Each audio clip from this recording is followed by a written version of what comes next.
The Great Hall of the Galactic Council was built long before humans ever looked up at the stars and wondered what was out there.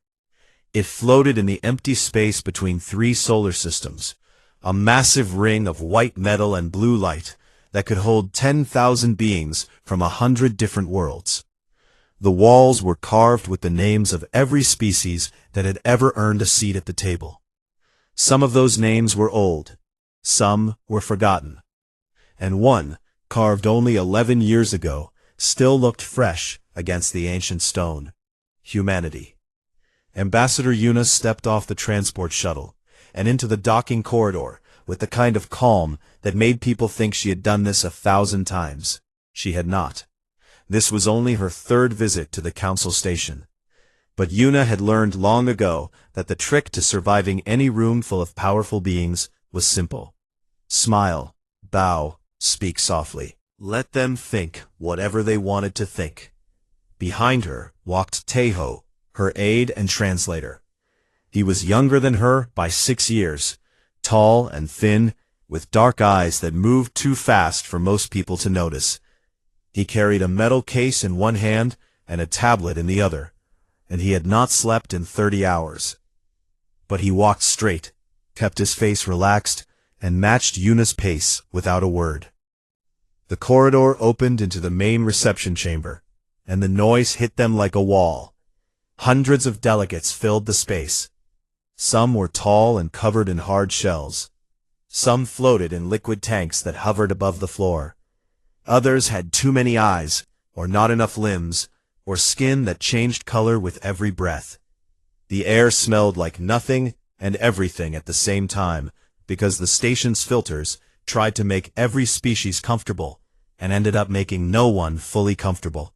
She walked through the crowd, with her back straight and her hands folded in front of her. When a delegate from the Irani cluster blocked her path, she bowed slightly and said good morning in their language. The Irani made a surprised sound and stepped aside. When a group of Pelish traders stared at her from across the room, she smiled at them and nodded once. They looked away. Taiho stayed one step behind her and kept his mouth shut. That was his job in moments like this.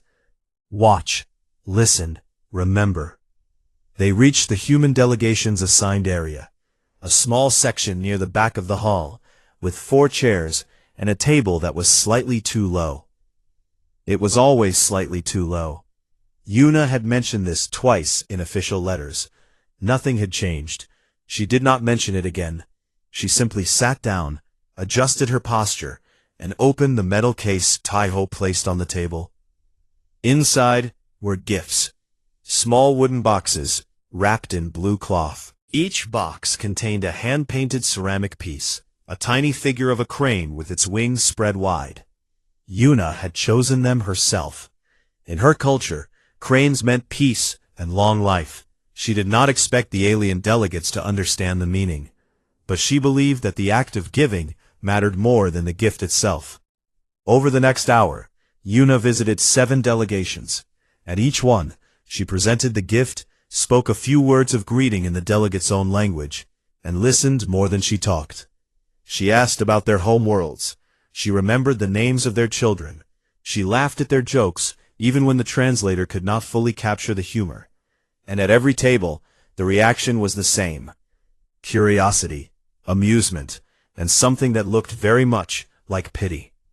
The Galactic Council had seen many species rise from their home planets and take their first steps into the wider universe. Most of them came with weapons. A few came with nothing at all, and were swallowed by the darkness before anyone noticed. But humans had come with something that confused the Council more than anything else: politeness. 11 years of contact, and humanity had never raised its voice, not once. They traded fairly. They honored agreements.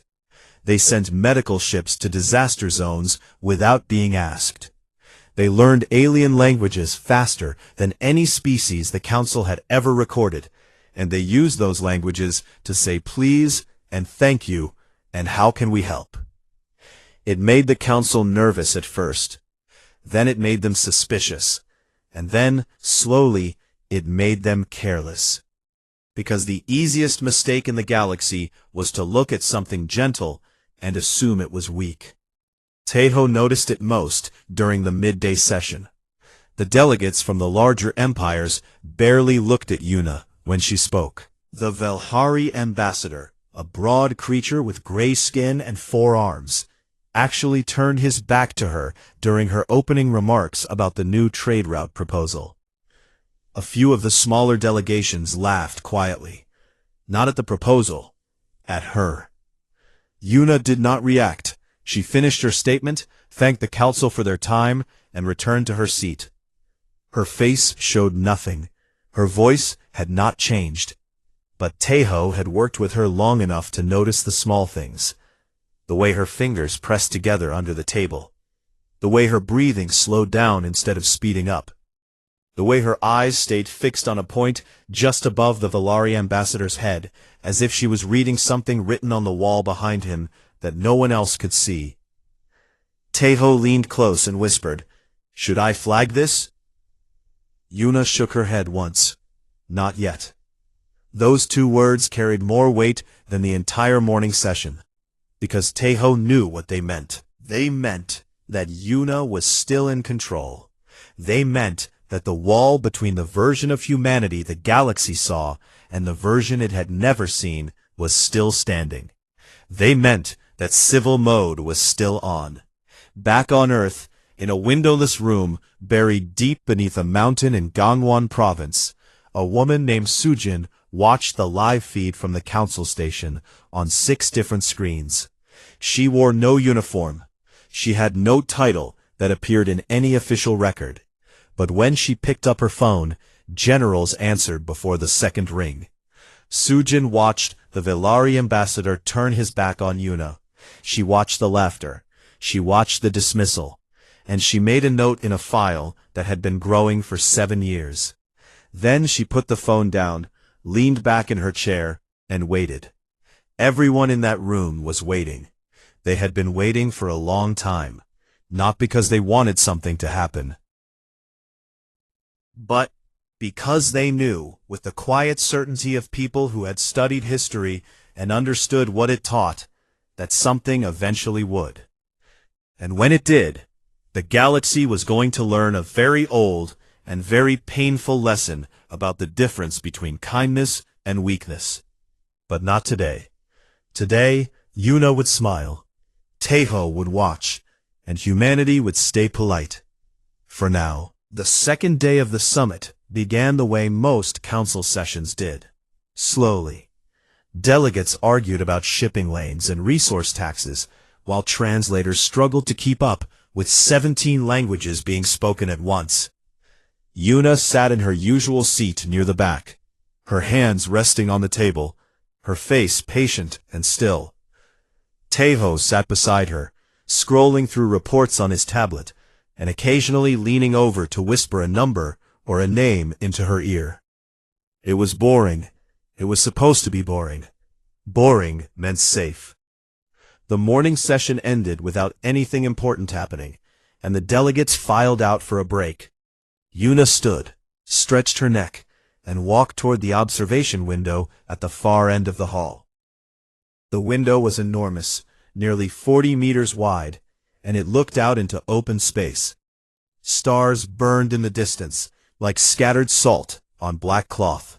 Somewhere out there, invisible to the eye, but tracked by every sensor on the station, human ships moved along their assigned routes.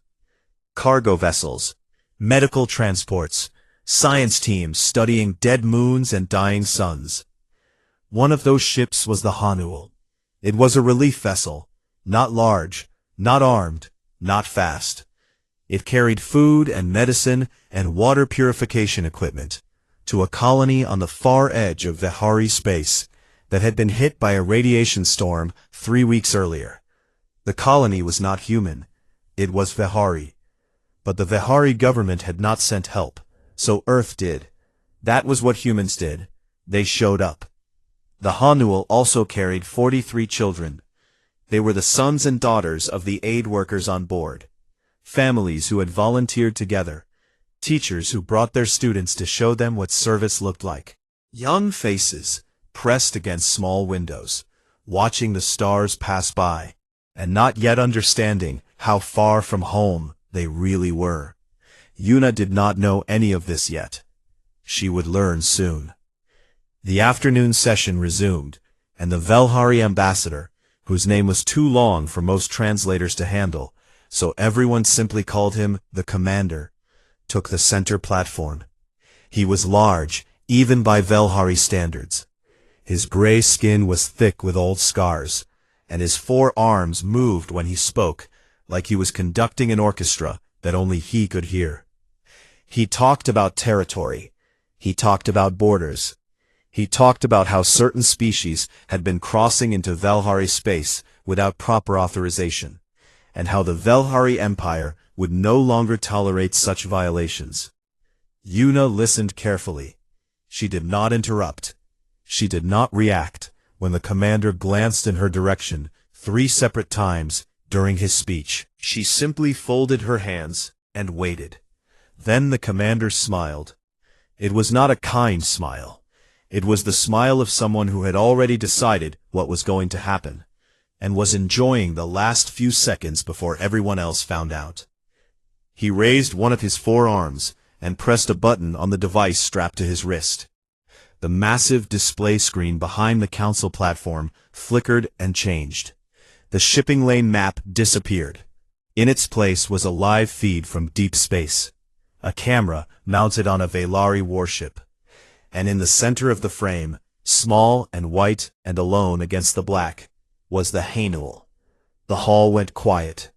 Yuna's eyes moved to the screen. Her expression did not change, but beside her, Teho stopped breathing. The commander spoke calmly. He said that the human vessel had entered Velhari space without permission. He said that it had been warned. He said that the Velhari Empire had the right to defend its borders. He said all of this in a voice that was steady and rehearsed, the voice of a man who had practiced this moment. On the screen, 2 Velhari warships moved into position on either side of the Hainul. The relief ship was not moving. It had stopped. Its engines were dark. It was just sitting there in the black, waiting, because the crew believed that if they followed the rules and stayed calm, everything would be fine. The commander pressed the button again. The screen flashed white. When the image returned, the Hainul was gone. In its place was a cloud of burning metal and frozen air, expanding slowly in every direction, like a flower made of fire and silence. No one in the hall moved. Yuna stared at the screen. Her hands were still folded on the table. Her back was still straight. Her face showed nothing at all. But Teho, who was close enough to see the small details, noticed that her knuckles had turned white, not from squeezing her hands together, from the effort it took to keep them still. The commander turned to face the human delegation. He said something about this being a lesson. He said something about respect. He said something about knowing one's place in the order of things. Yuna did not hear any of it. The sound in her ears had been replaced by a high, thin ringing, the kind of sound a glass makes just before it breaks. She turned to Teho. He was looking at his tablet. His face was gray. He tilted the screen toward her, and she read the crew manifest. She read the names. She read the ages. And when she reached the section marked non-essential personnel, minors, she read 43 names of children between the ages of 4 and 15. Yuna closed her eyes. Around them, the council chamber buzzed with noise. Some delegates were shouting. Others were whispering. A few of the smaller species looked frightened. The Pelish traders had already left the room. The Urani delegates were speaking rapidly into their communicators. But most of the larger empires, the ones with the biggest fleets and the longest histories, were watching the human delegation with a kind of cold curiosity, waiting to see what the soft species would do. They expected tears. They expected a speech about peace. They expected the humans to file a complaint with the Council's Justice Division and then go home and do nothing. Because that was what polite species did. That was what weak species did. And in the minds of every powerful empire in that room, polite and weak were the same word. Yuna opened her eyes. She looked at the commander. She looked at the council. She looked at the screen, where the debris of the Hanul was still spreading in a slow, silent cloud. Then she looked at Taeho and said 2 words. Call Sujin. Taeho did not ask why. He did not hesitate. He picked up his communicator and entered a code that was not in any official system. A code that connected to a room under a mountain on the other side of the galaxy. A code that had existed for 11 years and had never once been used. Until now. Back on Earth, Sujin's phone buzzed once. She looked at the screen. She read the 2-word message. Then she stood up, walked to a console on the far wall, and entered a sequence that activated systems in 47 locations across 12 planets. She did not rush. She did not panic. She had been ready for this call since the day she took the job. In the council chamber, Yuna sat perfectly still. Her face was calm. Her breathing was even. But something had changed behind her eyes. Something old and heavy and very, very patient had woken up. The commander was still talking. Still enjoying his moment. He had no idea that his moment was already over. He had no idea that the last 11 years of humanity's politeness had not been weakness or fear or submission. It had been a choice. A deliberate, careful, calculated choice made by a species that understood something the Velhari never had. That the most dangerous creature in any room is the one that is choosing to be kind. Because the moment it stops choosing, there is nothing left between you and everything it has been holding back. And Yuna had just stopped choosing. For exactly 90 seconds after Taeho made the call, nothing happened. The council chamber continued its noise. Delegates argued. Advisors whispered. The commander stood on the center platform with his arms crossed, watching the human delegation with the satisfied expression of someone who believed the hard part was already over. He was wrong. The hard part had not started yet. Yuna sat motionless in her chair. Her eyes were open, but they were not looking at anything inside the room. She was listening, waiting for a sound that no one else in the chamber would hear. A sound that would come not through the air, but through the small metal device embedded behind her left ear. A device so tiny that no council scanner had ever detected it. The sound came at the 91-second mark, a single tone, low and clean, like a bell struck once in an empty room. It meant one thing. Confirmed. Yuna blinked. Then she reached up slowly, almost casually, and removed the thin silver pin from her collar. It was her translator pin, the device that converted her words into the common galactic language that every species in the room could understand. She placed it on the table with a small click. Taeho watched her do it. Then he removed his own pin and set it beside hers. The gesture meant nothing to most of the delegates in the room. Translator pins came off all the time. People adjusted them, cleaned them, replaced them. It was ordinary, invisible. No one noticed. No one except the Orani delegate in the third row, who had spent 40 years studying human behavior and had written a classified report that his government had ignored. He saw the pins come off, and he understood immediately what it meant. He stood up from his seat, walked to the exit, and left the station within the hour. He never came back. Across the galaxy, the change began. On the human trade station orbiting Kepler 442b, the communications officer on duty received a message on a frequency that was not listed in any official directory. She read it once, closed her eyes for 3 seconds, then opened them, and entered a command into her console. The station's diplomatic transponder, a signal that identified the station as a peaceful trade post under galactic law, went dark. On the patrol cruiser Baekdu, stationed near the Pelish border, Captain Dowan was eating his evening meal when his communicator buzzed. He read the message. He put down his spoon. He looked at his first officer, a woman named Unji, and said one word. She nodded, stood up, and walked to the bridge. Within 4 minutes, every weapon system on the Baekdu was active. The ship's diplomatic transponder went dark.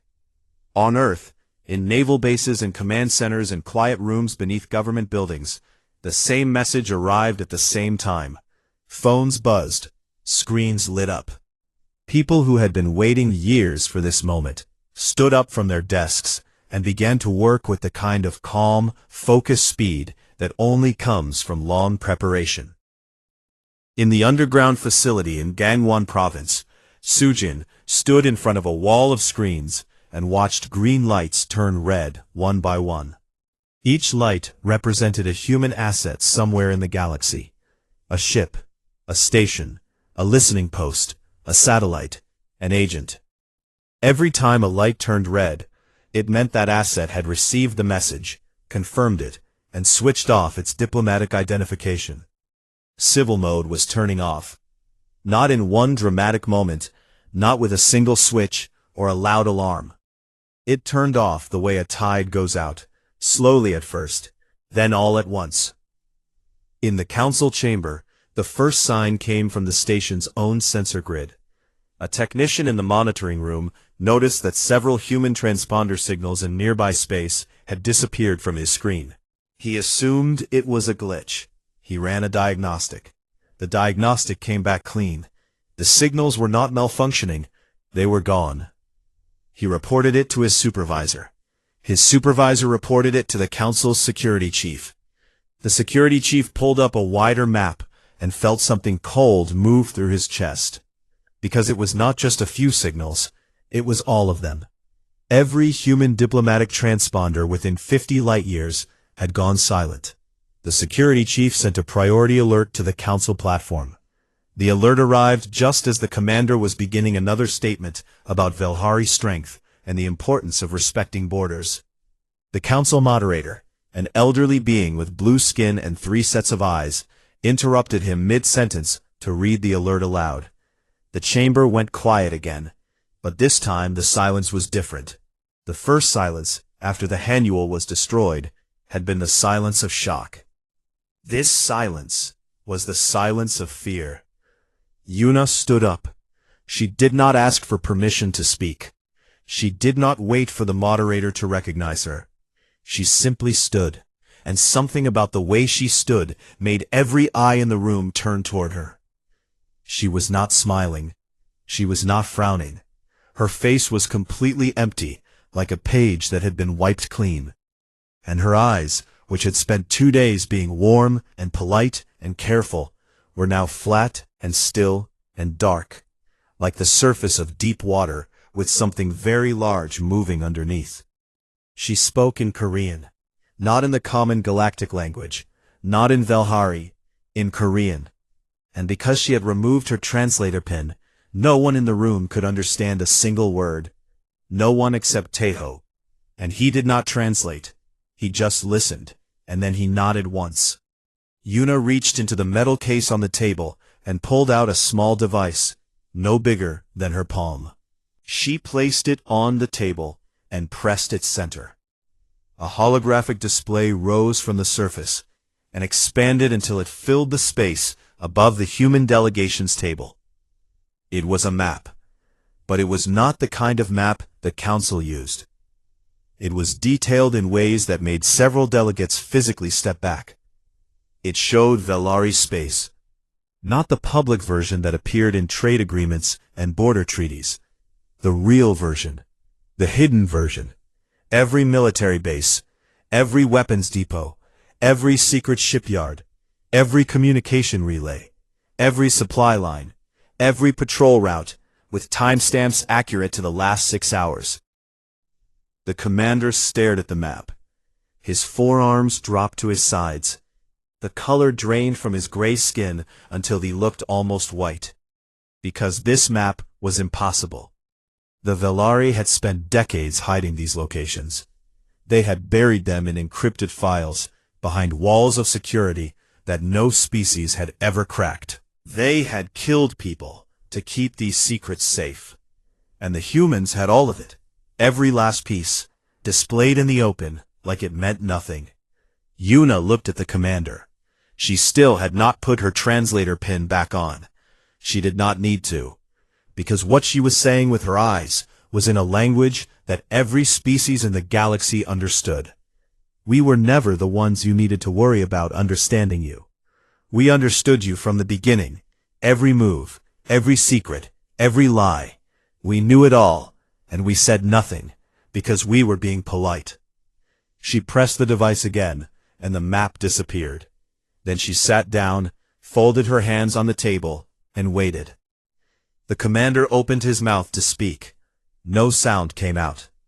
In the silence that followed, every delegate in the room began to understand something that the Urani delegate had figured out 10 minutes earlier.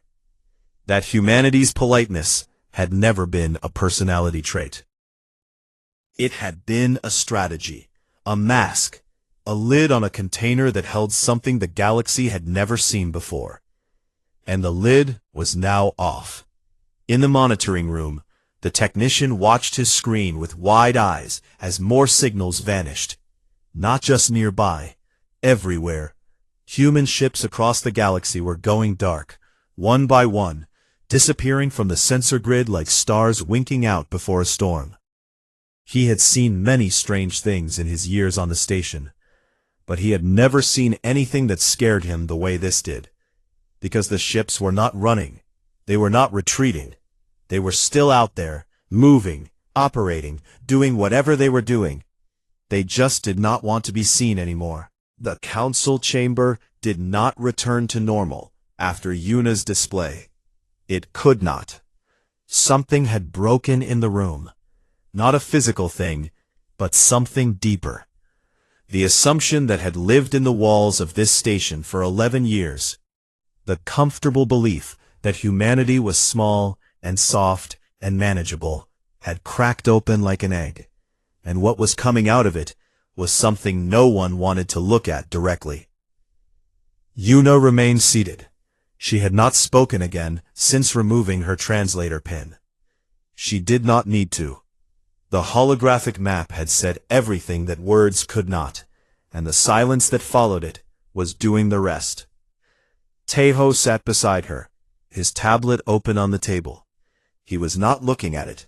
He was watching the room, reading faces, counting the delegations that had started whispering into private channels, noting which ambassadors had signaled their security details, measuring the temperature of the fear in the chamber, the way a sailor measures the wind before a storm. The commander had returned to the Valari delegation section. He was surrounded by his advisors, 4 of them, all speaking at once in low, rapid voices. His face had not recovered its color. The scars on his gray skin looked deeper now, like cracks in dry earth. He kept glancing at the space where the holographic map had been, as if he expected it to reappear and show something even worse. He was right to worry. 20 minutes passed. The council moderator attempted to resume the session. He called for order 3 times. No one listened. The chamber had divided into clusters of frightened conversation, and no amount of procedural language was going to pull it back together. Then Yuna stood up again. This time, she put her translator pin back on. She pressed it into her collar with a small click, and the device hummed as it connected to the station's language grid. When she spoke, every being in the room could understand her. Her voice was quiet, not soft. There is a difference. Soft means gentle. Quiet means controlled. Yuna's voice was the kind of quiet that makes people stop breathing so they do not miss a single word.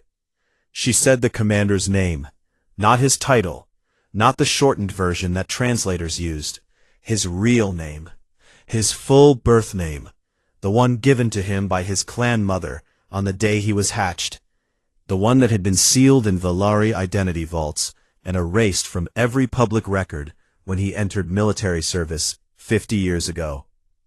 The commander flinched.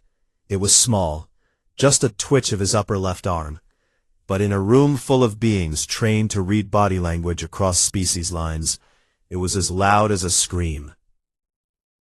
She spoke calmly, without notes, without looking at a screen, without pausing to remember. She recited the names of his 3 children, the location of his family estate on the Vellery homeworld, the medical condition he had hidden from his own government for 12 years, the private communication channel he used to speak with his mistress on a moon that was not supposed to exist in any official record. The commander's advisors stopped talking. One of them took a step back.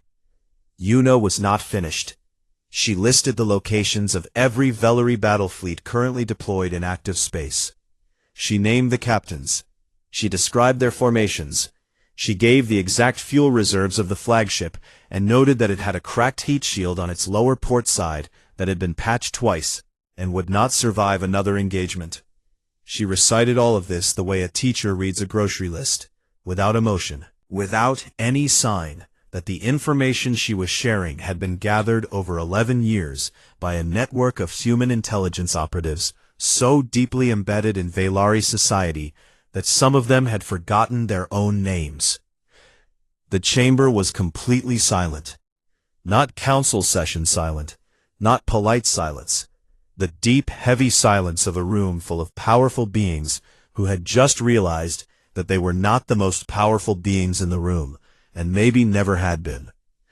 Yuna paused. She looked around the chamber slowly, making eye contact with each major delegation. The Urani seats were empty. The Pelish traders had gone pale. The insectoid Thren delegates had folded their wings tight against their bodies, a defensive posture their species had not used in centuries. Then Yuna said something that would be repeated in every language on every world for the next 100 years.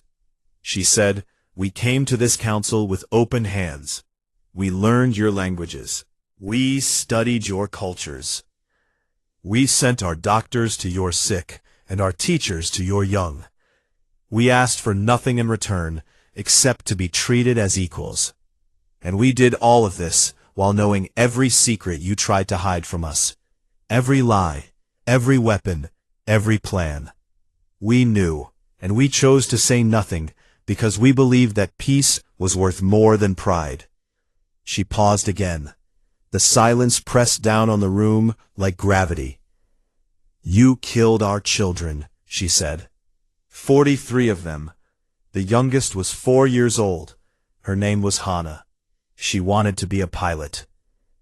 Yuna's voice did not break. It did not waver. It stayed flat and even and controlled.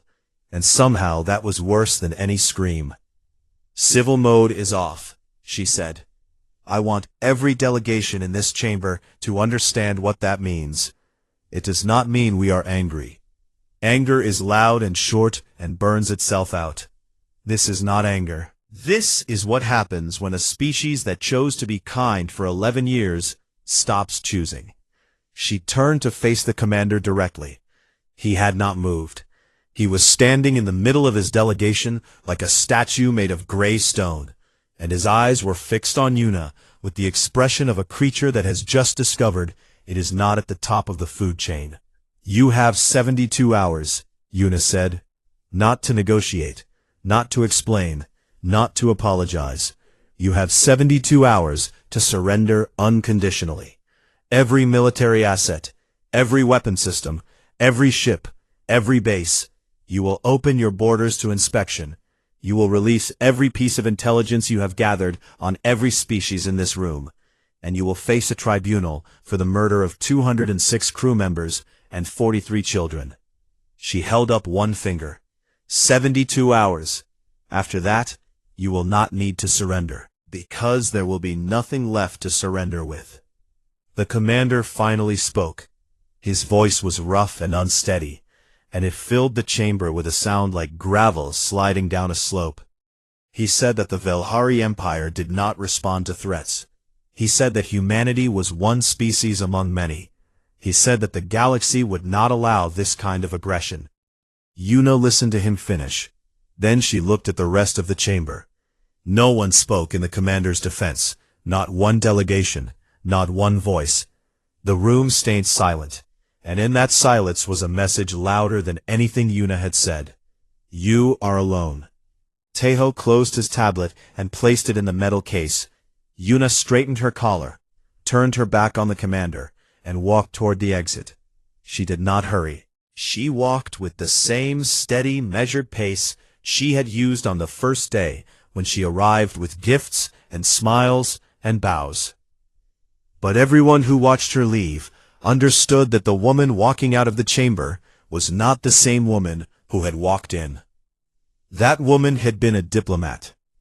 This woman was something else, something older, something that human history had 100 names for, but that all meant the same thing.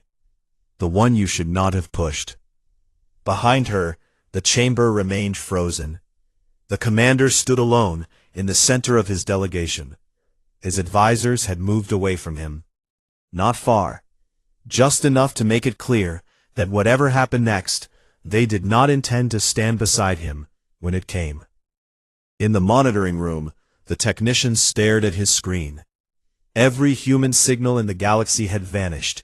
The map was clean, empty, as if humanity had simply ceased to exist. He had been doing this job long enough to know that the most dangerous thing on any sensor grid was not the signal you could see, it was the one that had just disappeared.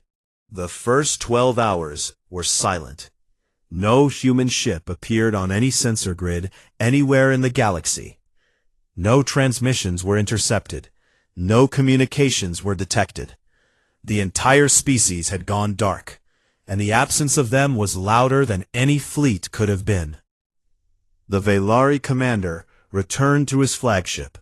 He ordered his captains to raise shields and activate every defensive system they had. He sent messages to allied species asking for support. None of them replied. He sent a message to the Council requesting an emergency session to condemn humanity's threats. The Council did not respond either. In the underground room beneath the mountain in Gangwon Province, Sujin stood in front of her wall of screens and directed operations with the calm precision of a conductor leading an orchestra through a piece they had rehearsed 1,000 times. She spoke rarely. She pointed. She nodded. Occasionally, she wrote a single word on the glass surface of her desk, and an operator across the room would read it and act immediately. On the council station, delegations that had spent decades ignoring humanity were suddenly desperate for information. They sent their intelligence officers to dig through every file they had on human military capability. The files were thin, embarrassingly thin. 11 years of watching the polite species smile and bow, and no one had thought to look deeper. No one had asked why a species that could learn any language in weeks and map the entire Velari military without being detected had chosen to spend its time delivering medicine to strangers. No one had asked, because the answer was too frightening to consider. The 24-hour mark passed, still nothing. The commander paced the bridge of his flagship. His officers avoided his eyes. The ship's sensors swept empty space over and over, finding nothing, and somehow each empty scan was worse than the one before it. Because empty space should not feel like it was watching you. But it did. At the 36-hour mark, the first thing happened. It was small, almost invisible. On a Velari military base at the edge of their territory, the lights went out. Not the emergency lights, not the weapon systems, just the regular lights, the ones that made the hallways bright and the sleeping quarters warm. They flickered once and then went dark. The base commander reported a power failure and ordered repairs. His engineers opened the power systems and found nothing wrong. Every circuit was intact, every cable was connected. The system was perfect. It simply was not working. 12 minutes later, the lights came back on by themselves. It said, "We are already inside." Over the next 6 hours, similar things happened on Velari installations across their territory. A weapons depot found that its inventory database had been rearranged. Nothing was missing. Every weapon was still in its place. But the records had been reorganized into a list sorted by the names of the 43 children who died on the Hainel. A shipyard discovered that the navigation systems on every vessel in its dock had been updated overnight. The new default destination programmed into each ship was the exact coordinates where the Hainel had been destroyed. A communications relay began broadcasting a sound on all frequencies. It was not a weapon. It was not a code. It was a recording of a 4-year-old girl laughing. It played for 60 seconds and then stopped. It never played again. It did not need to. None of these things caused any damage. Nothing was destroyed. No one was hurt. And that was the most terrifying part. Because it meant that the humans could have done anything. They could have shut down the weapons. They could have disabled the ships. They could have opened the airlocks and ended everything in minutes. But they did not. They left everything working. They just let the Velari know, quietly, gently, almost politely, that every single system they depended on was already compromised. The commander received reports from 40 different installations in the space of 3 hours. Each report described a different small, impossible thing that the humans had done, without being seen, without being detected, without leaving any trace except the thing itself. He sat down in his command chair and did not stand up for a long time. At the 48-hour mark, the commander's personal communicator activated. He had not turned it on. A voice spoke to him in perfect Velari, with the accent of his home region, a place so remote that most Velari had never heard its dialect. The voice belonged to Captain Dohwan of the human cruiser Baekdu. He said 3 sentences. He said that the Velari fleet was surrounded. He said that the commander had 24 hours remaining. And he said that the children's names had been carved into the hull of every human warship in the galaxy, so that whoever came for the Velari would carry those names with them. Then the communicator went silent. The commander sat in the dark for 1 hour. He thought about his own children. He thought about the 4-year-old girl who wanted to be a pilot. He thought about the map that Yuna had displayed in the council chamber. The map that showed every secret he had ever kept laid bare like bones in the sun. And then, for the first time in his 50-year military career, he opened a channel and said the word that no Velari commander had ever spoken before. Surrender. It was unconditional. Every fleet stood down. Every base opened its doors. Every weapon was powered off. The Velari Empire, which had spent centuries building itself into one of the most feared military powers in the galaxy, folded in 71 hours and 14 minutes. 1 hour before the deadline. The galaxy watched it happen in stunned silence. Species that had spent generations under Velari threat saw the impossible unfold on their screens and did not know how to react. Some celebrated. Many simply sat in silence, trying to understand what they had just witnessed. On the council station, the chamber was called into emergency session. Every seat was filled. Every delegation was present. The air was heavy with the kind of tension that comes after a storm, when the sky is clear, but the ground is still wet, and the smell of lightning hangs in everything. Yuna walked in. She was wearing the same clothes she had worn on the first day of the summit. Her hair was neat. Her posture was straight. Her translator pin was back on her collar, and she was smiling. Not the cold smile of victory, not the sharp smile of someone who wanted the room to know she had won. It was the same warm, patient, genuine smile she had worn when she arrived with ceramic cranes and words of greeting in 17 languages. She walked to the human delegations section, sat down in her chair, at the table that was still slightly too low, and folded her hands in front of her. Tejo sat beside her, his tablet open, his face calm, his dark eyes steady. The moderator called the session to order. His voice shook slightly, but he managed. Yuna raised her hand and was recognized. She stood. The chamber held its breath. She looked around the room. She made eye contact with every delegation, one by one, the same way she had done on the first day. The Oranai had returned to their seats. The Pellish traders were present. The Thren delegates had unfolded their wings. Everyone was there. Everyone was watching. Yuna reached into the metal case on the table and pulled out a small wooden box wrapped in blue cloth. She held it up so the chamber could see it. Then she opened it, and inside was a ceramic crane with its wings spread wide. She placed it on the table in front of her. Then she spoke, and her voice was warm again, soft again, the voice of a woman who had spent her whole life believing that kindness was not weakness and that peace was not surrender. "Shall we continue discussing the trade agreement?" she said. No one laughed. No one whispered. No one moved. And then, slowly, one by one, every delegation in the chamber nodded. The session continued. Trade routes were discussed. Resource agreements were drafted. Medical aid programs were expanded. Yuna participated in every discussion with the same patience and courtesy she had shown from the beginning. She smiled. She listened.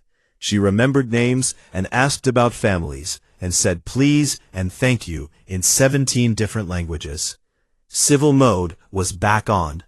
But the galaxy never forgot what it looked like when it was off. And in the centuries that followed, as humanity grew and spread and became one of the most respected members of the Galactic Council, no species ever tested their patience again. Not because they were afraid.